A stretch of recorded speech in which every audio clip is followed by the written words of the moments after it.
Chères Sénégalaises, chers Sénégalais et hôtes vivants parmi nous, en ce jour symbolique du 26 février 2023, j'aimerais d'abord transmettre mes salutations appuyées à tous nos chefs religieux, autorités coutumières qui, de par les legs tirés de leur AIE et la perpétuation des enseignements de ces derniers, ont aidé depuis des décennies à maintenir notre pays parmi les rares îlots de stabilité et de paix en Afrique.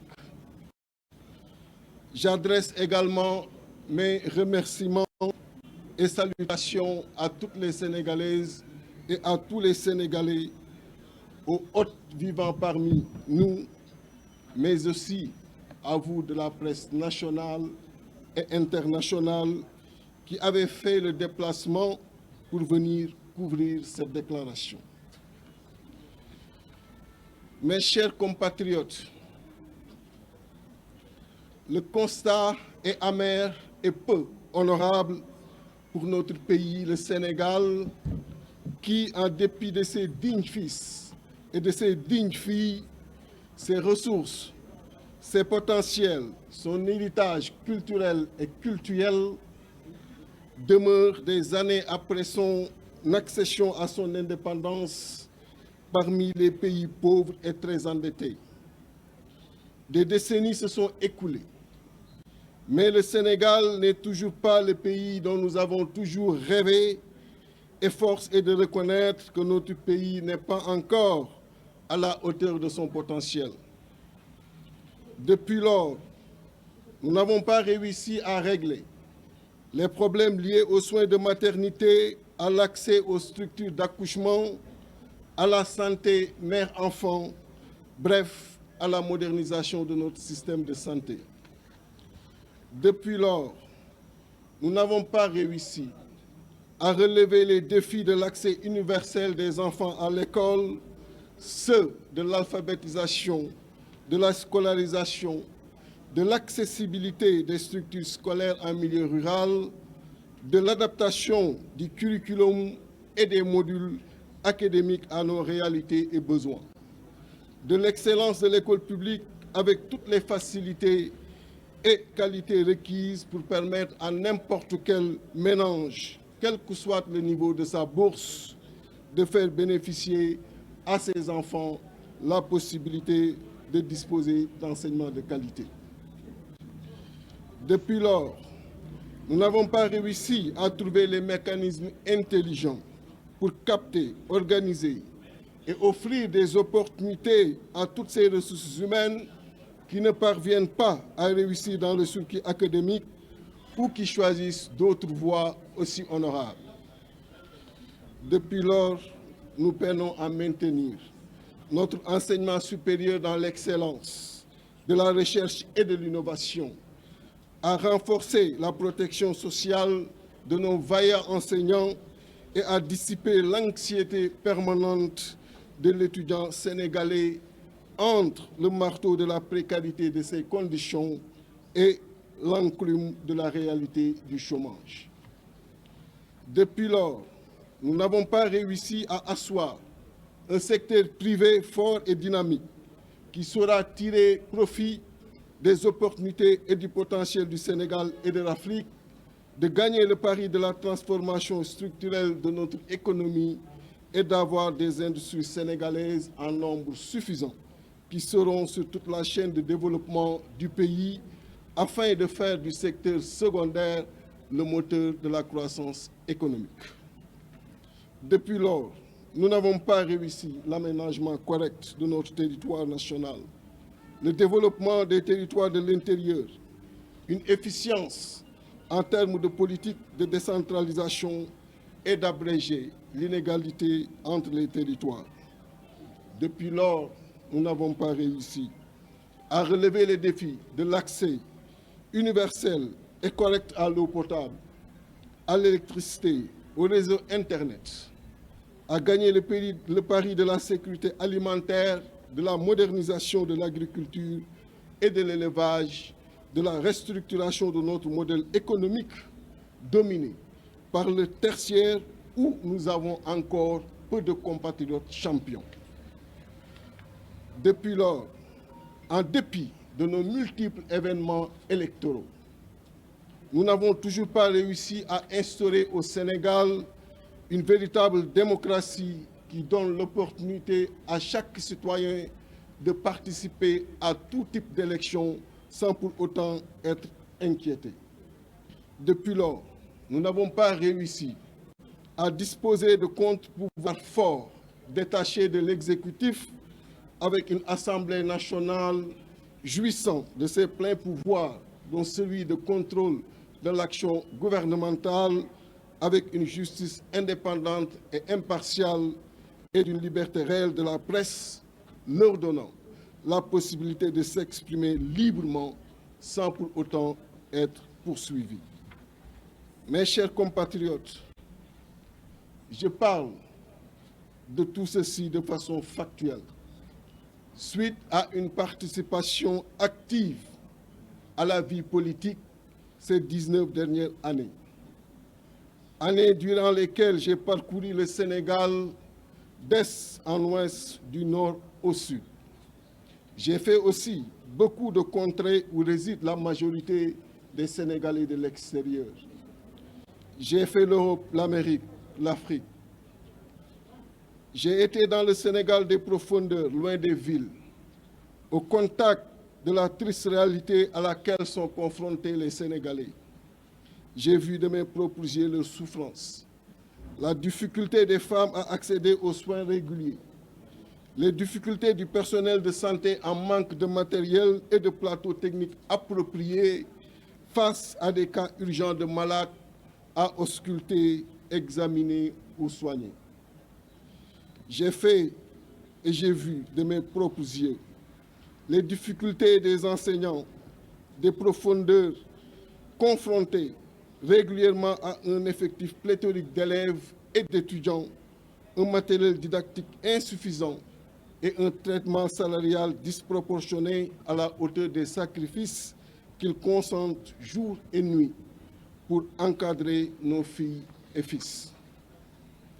J'ai vu l'endurance du jeune étudiant, le visage vide d'espoir du jeune diplômé à la recherche de l'emploi pour enfin prendre le relais de ses parents qui ont tant investi pour sa réussite. J'ai également vu le stress permanent du retraité face à la difficulté de survie avec une modique pension de retraite. J'ai vu de mes propres yeux des habitants de Kédougou, Sabadola, Diogo, Darou, Mako, Matam, Falémé, etc., privés du minimum social, les plongeant dans une pauvreté aussi extrême et provoquée par un système de gouvernance peu soucieux de l'équité territoriale, alors qu'ils sont partout où ils sont pourtant très riches au sous-sol. Nous avons, entre autres, de l'or, du zircon, du phosphate, du sable, du calcaire. Nous avons la mer et le soleil, le vent, mais aucune de ces richesses ne nous profite correctement. Nous sommes aujourd'hui témoins de la précarité de nos pêcheurs. Ils sont 600 000 à être privés de leur activité, des revenus, parce que les seules ressources dont ils disposent ont été vendues par l'État du Sénégal à des étrangers via un système d'octroi de licences de pêche, pillant toutes nos ressources halieutiques et faisant que nous avons plus d'étrangers dans nos eaux que de pêcheurs locaux originaires de Guet-Ndar, de Kayar, de Mbour ou de Kafountine. J'ai été au contact des Sénégalais de la diaspora et j'ai vu les difficultés auxquelles ils sont confrontés, notamment le renouvellement de leur titre de séjour, l'obtention de papiers administratifs, leur régularisation et surtout le respect qu'ils méritent en territoire étranger. Nous avons tous assisté avec désarroi au scénario triste du phénomène Barça-Wala-Barsaq qui malheureusement se poursuit avec de valeureux jeunes qui perdent la vie, soit en mer ou dans le désert du Sahara à la recherche de l'Eldorado, loin de chez eux. Le sentiment d'insécurité est ambiant. La tension sociale a son comble avec le pouvoir d'achat des ménages qui de plus en plus est faible et frêle. Aujourd'hui, les produits alimentaires ont augmenté de 19,9%, alors que ces denrées représentent le premier poste de dépense du Sénégalais lambda, soit 53,4% de son revenu, puis vient le logement qui est le deuxième poste de dépense des ménages. Ces alarmantes statistiques dont nous enseignent que le Sénégalais de 2023 investit moins dans l'éducation, 1,1% de son revenu, car plus de la moitié de ce revenu est alloué à la consommation, laissant peu de place aux autres postes, et ce n'est point de sa faute. Le niveau d'inflation est insoutenable et asphyxie davantage les citoyens sénégalais. Le taux d'inflation moyen annuel est ressorti à 9,7% au Sénégal en 2022, alors qu'il est estimé à 7,5% dans la zone UEMOA, pendant que la norme communautaire est fixée à 3%. Et pourtant, nous avons des milliers d'hectares à notre disposition qui nous sont dotés par la nature. Et ces surfaces pouvaient aujourd'hui nous permettre d'avoir une souveraineté alimentaire et d'être moins dépendants de l'agriculteur étranger pour nourrir le Sénégalais. Chers compatriotes, je vous rappelle que nous disposons de 240 000 hectares au niveau de la vallée du fleuve Sénégal, de 25 000 hectares au niveau de la vallée de l'Anambé et de 150 000 hectares arables sur le reste du pays. Nous avons une riche et assez abondante aquifère, du soleil, une jeunesse valeureuse et déterminée. Mais malgré tout ceci, aujourd'hui, nous continuons à être dépendants de l'extérieur avec une importation moyenne de denrées de première nécessité, dont le riz à hauteur de 1 million de tonnes par an. Mes chers compatriotes, depuis 2012, malgré la cartographie triste et non moins satisfaisante du Sénégal sur le plan socio-économique, la seule volonté nettement affichée du régime actuel et qui lui tient plus à cœur que tout, c'est de réduire l'opposition à sa plus simple expression.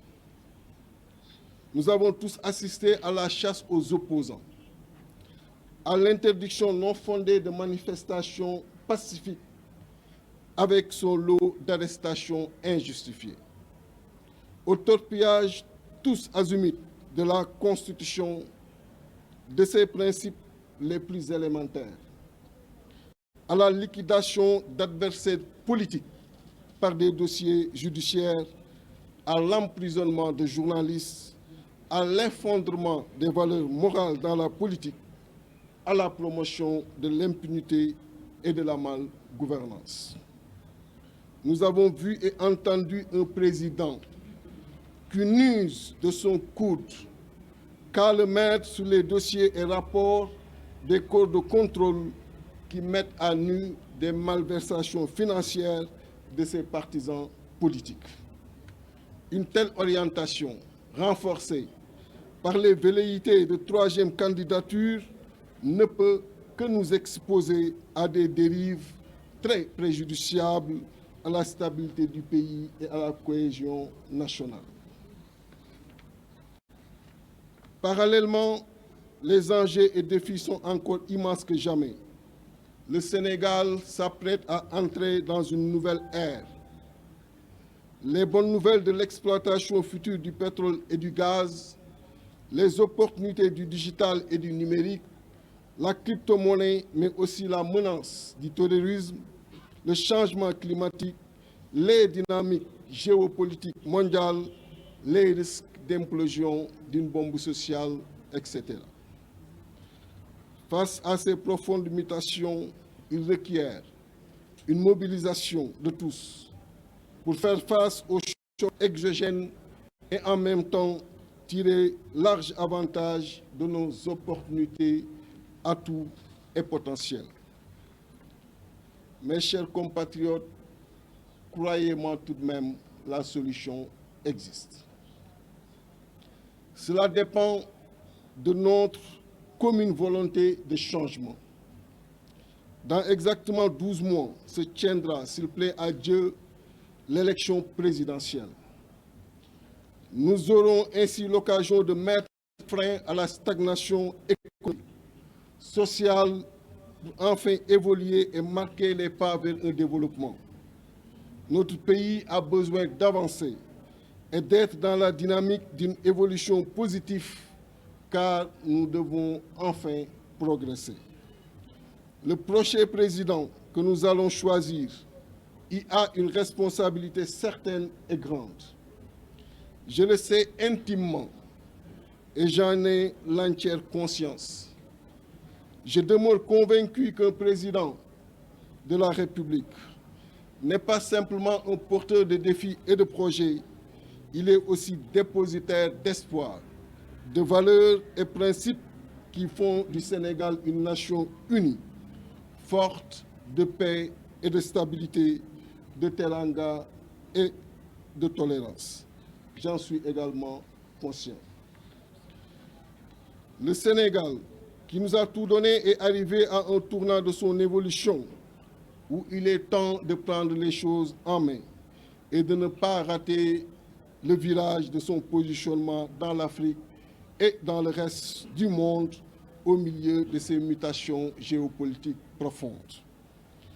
J'ai emprunté, par la grâce du Seigneur et la contribution de chaque Sénégalais, l'itinéraire de l'école publique sénégalaise, au primaire comme au secondaire. Ensuite, l'école polytechnique de Thiès, l'ENOA de Thiès dans le cadre de la formation d'officiers de réserve, mais aussi le management stratégique de haut niveau avec un MBA et le Black Belt Lean Six Sigma, ceinture noire en management de projets complexes et stratégiques. Par la grâce du Seigneur et la contribution de chaque Sénégalais, j'ai fait le chemin de l'industrie, de l'entrepreneuriat, du secteur privé. Par la grâce du Seigneur et la contribution de chaque Sénégalais, j'ai emprunté le chemin du syndicalisme universitaire, de la politique, de l'Assemblée nationale et aujourd'hui, président du parti PRP, Parti républicain pour le progrès dissous ak askan wi. Les responsabilités qui ont été les miennes et le cumul des différentes expériences engagées m'ont fait pleinement prendre la plénitude et la conscience des défis et de tous les enjeux du moment. J'ai décidé aujourd'hui de mettre au service du pays cette forte expérience de 19 ans sur le terrain politique et de 22 ans d'expérience professionnelle pour un développement maîtrisé, avec à la base rigueur et détermination, sérieux et bonne gouvernance, éthique et déontologie. Je suis prêt. C'est pourquoi, mesdames et messieurs, chers compatriotes, sénégalaises et sénégalais, je déclare ici et maintenant, et de la façon la plus solennelle, ma candidature à l'élection présidentielle du 25 février 2024.